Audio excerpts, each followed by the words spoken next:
Understanding the definition of a plant in Singapore's Income Tax Act. Welcome back to our channel, where we bring you the latest updates on tax and legal matters. Today, we have an important case to discuss that explores the definition of a plant under the Income Tax Act of 1947. We have some recent updates on the case GEY v CIT 2022 SGITBR, which revolves around the definition. The Income Tax Board of Review, the board, published its decision on August 22. The appellant, GEY, is a company involved in importing cement for distribution. In 2013, GEY undertook the construction of a new silo, known as the silo, for storing and distributing a new. The construction of the silo was completed in. GEY sought to claim accelerated capital allowances under Section 19A of the Singapore Income Tax Act. To determine the classification of the silo, the board referred to the established legal principles set out in a relevant Singapore Court of Appeal case. The key factors considered were the operational role of the asset in the taxpayer's business, the physical nature and characteristics of the asset, whether the asset was intended to be temporarily located, and whether the asset was inextricably connected with a building. After careful consideration of the facts and arguments presented, the board concluded that the silo should be classified as a building or structure rather.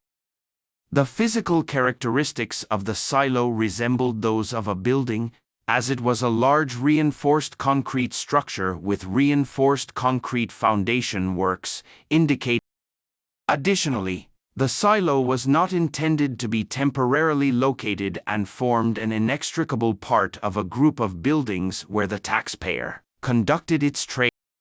In light of the board's decision, it was further clarified that the silo primarily served as storage space for cement and did not play an operational role in GEY's business.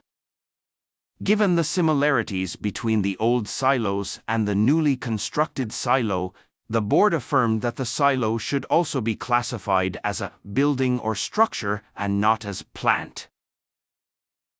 The primary test for determining capital allowances on an asset is whether it should be classified as a building or a plant.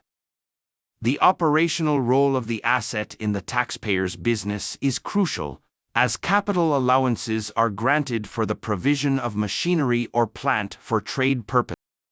Resolving the building/plant dichotomy is essential, as purpose-built structures do not automatically become plant.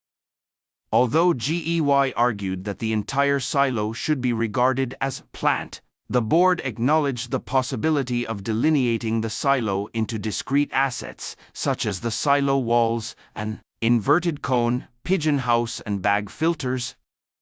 While the board did not specifically address the classification of these individual parts as plant, it left open the possibility that some parts of the silo, excluding the integrated whole, may qualify.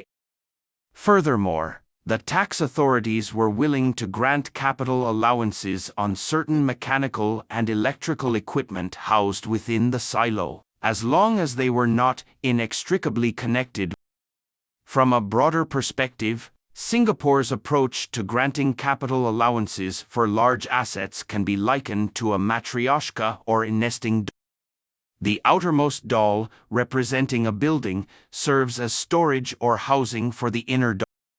Although the outermost doll may have a doll-like shape, it remains a structure and does not become plant, simply because it houses smaller dolls. Inner dolls may potentially be classified as plant if they serve an operational role in the taxpayer's trade and do not resemble a building or form an inseparable part of a building. To summarize, the recent case GEY v CIT 2022 SGITBR explored the definition of a plant under the Income Tax Act of 19. The board determined that the silo should be classified as a building or structure rather than plant, based on its physical characteristics and the operational role it played in the taxpayer's business. It emphasizes the importance of correctly categorizing assets as building or plant. The case also highlighted the possibility of certain parts of a large asset qualifying as plant while others do not.